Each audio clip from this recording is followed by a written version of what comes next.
Welcome one, welcome all. And we've got something a little bit different today. We're doing a bit of a hardware-y type of review. And we're talking about this Leoxz XF1 Pro wheel. Now, this one right here. Now, I've watched the Boosted Media, watched Will Ford do his review of the Leoxz XZ. I always call it XV, it's XZ.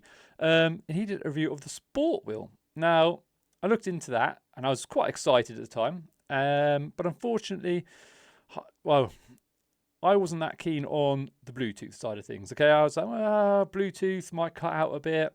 So I'll go, I'll go for the cable. Okay, so basically one of the big differences between this and the Sport is that this has the cable. Okay, and that basically controls everything. And there's no Bluetooth in this wheel. Okay, now just for transparency's sake, I paid for this wheel from Abruzzi, okay, and it's currently out of stock. But yeah, £637, and that is what I paid, okay, and that was a few weeks ago. Now, unfortunately, we have run into some problems with it, okay, and there is a bit of a story to go with this, okay. So settle down, make yourself a nice cup of tea, and we'll start. Right, so I wanted something to sort of upgrade from my F1 esports wheel. If it looks a bit weird, it's because it's got the sticker on. Okay. Like I quite wanted like a screen and some of the paddles. So on the back of this one, you actually got the 6 paddles. I'm not really sure why I went with 6 really. I mean, the 4 would have been enough, but I don't know, it should look better with the paddles at the top, doesn't it? So, I thought, why not? Okay, because I wanted a dual clutch. And the truth is, I have a Fanatec CSL DD wheelbase, and there's just not many options for a dual clutch. Okay, you've got the McLaren GT3 rim, basically, but it's quite a cheap rim. I mean, the review's always really good for it, so that was an option, but obviously it doesn't have a screen. Whereas this one, it's kind of got everything that you might want, really. It's got the it's got a screen, it's got all the dials, it's got the thumb encoders, which I was also really excited about. It's got the screen. The difference as well between the Pro and the Sport, which is the one that Will Ford reviewed, was the fact that with this one you can get custom dashes. So I was playing around with SimHub a bit and making custom dashes, which was all very nice. And that's where we ran into some problems. Okay, for some reason it just kept randomly disconnecting. As I was turning the wheel one day, it would disconnect. I turn it one way, it disconnect, turn it the other way, it disconnect. If it was straight, it's going to be alright. And then the problems got worse and worse, to the point where even when the wheel was straight, it was still disconnecting. Okay, now I'll go full screen here, and I'm going to show you the problem. Okay, so the cable, okay, which connects to the back like that, okay, it's now loose. Okay, so essentially this connector in the back here now has play in it, a movement, and whenever that moves, it disconnects the wheel. Okay, which is a big problem. Okay, now it's very difficult to know really like what has caused this. Now these Fanatec bases, and this is, I'm going to try and do like a pros and cons of this wheel. Okay, after I've kind of gone through this story, but essentially, when the Fanatec wheelbase starts its calibration, it spins round. Okay, I noticed this the first few times, and I was like, well, that's not good for the cable, because it literally spins round and sits there. Okay, so I ended up having to unplug the wheel every single time. Okay, now you could leave your Fanatec wheelbase on, but with this wheel, it leaves the screen on. Okay, so if you've just got it plugged into your wheelbase, the screen will just stay on. Okay, and even if you take the cable out, the screen still stays on because it's got power. So this is the first sort of problem. So basically every time you use the wheel, you then have to completely unplug it, essentially, right? You could unplug it from the wheelbase and just leave the cable in, or you could just unplug the cable and then switch off your wheelbase. But either way, it's a bit of a pain, okay? Otherwise, it's going to be moving around and putting some pressure on the back here, right? So that was obviously an issue, right? So I've contacted Abruzzi, who are the reseller, obviously, for Leoxz XF, and they very quickly got back to me and said, we will contact Leo and basically see what the score is with this, okay? Because it was the first time that they had dealt with them. Now, I chased Abruzzi a few times they got back to me, but basically 2 weeks later, and we still had no contact from Leo. Okay, now I had a few issues with the dual clutch when I first got the wheel, but it was just me setting it up in iRacing. So I'd already contacted Leo about that, and they got back to me quite quickly. But Abruzzi said, "Oh, you might want to contact them about this new issue," which I did, and they didn't get back to me. Okay, they obviously assumed it was part of the first problem or something. I don't know, but there was obviously some sort of problem. But essentially, it took Abruzzi 2 weeks to get a reply from Leo. Okay, that's not great. That's not good at all, is it? Okay, and that would seriously make me question whether I'd want to buy this wheel. Okay, and you know, I kind of do regret buying this wheel, and I was very tempted to ask for a refund just straight out because at the end of the day, it has broken within 30 days. So in the UK, you can get a refund. Okay, but there's just not much else out there. You know, the problem is there just isn't anything like this else out there. So if I did get a refund, what would I spend the money on? You know, it's that's essentially the issue. Okay, so I've decided to get it repaired. Okay, so I'm literally about to send it off today, but I have my reservations. Okay, because I mean, apparently Abruzzi are going to be the ones fixing it, which gives me some hope because they have been quite good and have been quite quick with their responses. But yeah, it's not great, is it, when a reseller can't get hold of a company for 2 weeks? Okay, so there's kind of a warning for you. All right, well, let's get into the pros and cons of this wheel now. I was using it for about 4 days before it broke, so I did get kind of like a bit of a handle on it. Okay, we'll start with the pros. There's unfortunately a few less pros than there are cons, but I might do I did an unboxing kind of recording as well with the view of kind of doing a hardware review. So I might put that at the end as well. And you can see that I was quite excited when I first got the wheel. Like I wanted this to be a success, right? So the wheel itself looks great. You know, it really does. It's all kind of stickered up now, but you know, it looks really good. Okay. Paddles are good. Yeah. It kind of feels good in the hand. It is a little bit on the small side. Okay, I think other people have said that. It's a 275 width, but the Fanatec wheel that it's replacing is actually only 270. So this is actually wider than the Fanatec one. Okay, grip's going to feel fine. Probably a little bit on the small side, but it kind of is what it is. Buttons are great. Okay, lots of buttons. Encoders are good. So on the whole, it's pretty good. Okay, and the screen's good, and you know you can set up lots of stuff with the sim hub, so that's all good. And that's pretty much the pros. Obviously, it is a very good value wheel, and this is pretty much the only thing else on the market. So from all those points of view, it's very good. So in theory, this wheel is brilliant, but there are some issues with it. Okay, so obviously the connector at the back, I think, is a problem. Okay, I think even if they repair it, I think it's probably going to break it. And I'm going to have to be so careful with it. But we will see. We will see, okay? So that is a definite con. Obviously, the fact that Abruzzi couldn't get hold of him for 2 weeks. Like, obviously, I'm putting all this on Leo. I'm assuming Abruzzi did try and contact them properly, okay? I think they did, you know.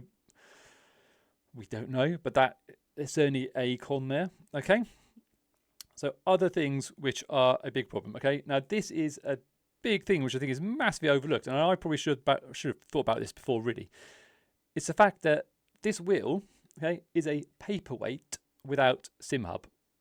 Yep, you heard that right. It's a paperweight because one time I was driving it, okay, and sim hub crashed, and the wheel was useless. Everything stopped on it. Yeah, the screen froze, and all the buttons stopped working. Okay, then you might say, well, you know, that's all right. You know, any software could crash. Okay, but here's the problem, right? There's no Leo do not have any software. Okay, it's 100% reliant on SimHub. So let's say, oh, I don't know, Motorsport Games decide they're going to buy SimHub. Okay, they buy SimHub and they say, you know what, SimHub will still be free to use on R Factor, but we're now going to charge £30 a month for if you want to use it on any other sim. But you'd have to pay it because otherwise this would be useless. There'd be no other, unless Leo could release a wheel software within, you know, a few weeks, which is, I don't think, a very easy thing to do. Then everyone's wheels are just useless. Like, I don't think even Leo are even in the only ones in this boat, but that is a pretty big con, right? So specifically with this wheel, a few other issues, okay? And my biggest gripe is the encoders, okay? So got the encoders there, okay? And they are pretty easy to spin, right? And in my mind, they're too easy to spin, right? Because the problem is, normally it's fine, okay? Without gloves, you'll be fine. But like, I use my old racing gloves, okay? And I will accidentally move it when I'm driving, okay?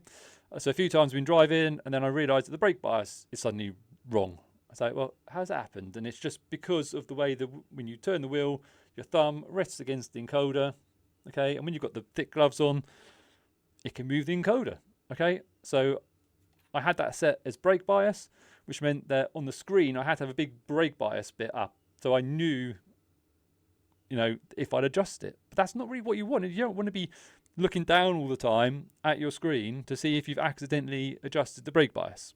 Okay? So that is a big problem. Okay, I'm gonna have to like perhaps buy like thinner gloves or something, okay, to use this wheel. Which isn't great, okay? And that's just because these encoders are just so weak. Like really weak. Okay. Other things I'm not too impressed with. So in the unboxing video, I'm like, oh, look, stickers, you know, like they're just stickers, just, you know, like every wheel. But actually the stickers are rubbish. Okay, there's hardly anything that you actually want on there. I've had to actually borrow some Fanatec ones. So if you see, like, I've had to put like a radio one, which is a spare Fanatec one I've got, and, you know, windscreen wiper one, and a look left and look right, because they're just not, the stickers are rubbish. Absolutely, like, there's barely anything on there. Okay. The other problem I had is, you know, I tried to line them up so it's all nice and straight, and I've looked at it and it's like, oh, it's gone all wonky. So if we have a look at that DRS one, right, the problem is the button can move, right? So, you know, it's impossible to actually get the button straight, because every time you press it, it kind of moves into a slightly different position. And yeah, and then if you're someone with a bit of OCD, you're never going to get these stickers lined up properly, because the button will twist and move. Okay, so yeah, there's that. Okay, which isn't great, is it? So yeah, those are really the pros and cons of the wheel. As you know. As you see, I do kind of slightly regret getting this wheel, because there's too many things which is just not right with it. Okay, obviously it's going to go back now. Hopefully it'll get fixed fine, and I'll probably use it a bit more, and we'll see. Maybe I'll end up selling it or something, and maybe going with like a Mazda R9, with like a GS wheel or the FSR wheel, something like that. Obviously I'd then have to sell the wheelbase as well, and probably have to put in some money, but yeah, it's sim racing, isn't it? So it's always going to be expensive, whatever we do. Okay, so I will keep you informed. This is probably like a part one. Once I get it back, we'll then do some more testing with it and see if the repair will last. Okay, thanks for watching, guys. I'll put the unboxing video in now in case you're still interested, because let's face it, there is very little else on the market which is like it. In fact, one pro that I forgot is that the quick release is actually really good, like really good. It's so much better than the Fanatec one. Yeah, there's no playing at all. So sorry, I forgot about that. But yeah, we will see what happens with the repair, and I will get back to you. Okay, so here's the unboxing video. If you're still interested, you might be interested in it. If not, well, yeah. I will see you next time. Right, guys, we've got the unboxing video right now. So this is the box. It's quite nice. Yeah, nothing wrong with this at all. Let's have a look, shall we? Don't know how well this is going to work, because I'm obviously looking the wrong way compared to you guys. But anyway, so we've got some stickers. I mean, they're stickers, aren't they? Okay, here's the big moment. This is what we like, isn't it? Oh yes, it's very nice. How well it's going to come across on camera, I am not sure, but honestly, that looks really nice. Really nice indeed. Let's try and get this out. There we go. I did ask Abrid to see if it came with the quick release, and it does. So that's great. I mean, yeah, the forged carbon looks really good. Really good. People saying the grips were very small, but yeah, it feels right to me. It feels like the same sort of thing as my current Fanatec wheel, to be honest. Buttons, yeah, they feel really nice. They're definitely a step up from the Fanatec ones. It definitely feels a bit wider as well. It's 5mm wider, this wheel, obviously, than my Fanatec one. Yeah, knobs feel good. Yeah, you can tell with the encoders as well, they're much better quality than the Fanatec ones. Yeah, and these are nice and firm actually. Some people saying that they weren't that stiff, but honestly the thumb encoders are very nice. Right, here we go, the big click. I did go for the 6 paddle option. Right, here's the first click. Oh, that's sharp. Definitely not as much movement as you'd get in the Fanatec ones, but there's a definite, like, you move it to a certain point and then bang, it goes. So that's very nice. Yeah, I mean, option paddles, clutch paddles, which will actually be very useful in what I do in the Formula cars. So yeah, let's see what else there is in the box. It's got the cable, and this has got the upgraded connector, which is good because some of them came with USB-C. And I think that's probably it. I imagine. Is there a manual? Most of them do all online these days. Teeny tiny little Allen key. It's always useful, isn't it? Eh? To add to the 500 I've got in the garage. Little tweezers for the stickers, I suppose. So that's the interesting thing with the wheel as well. You've got to, it's just empty after that. Got to decide where you put all the stickers. That's going to be fun. Anyway, well, that's the unboxing video.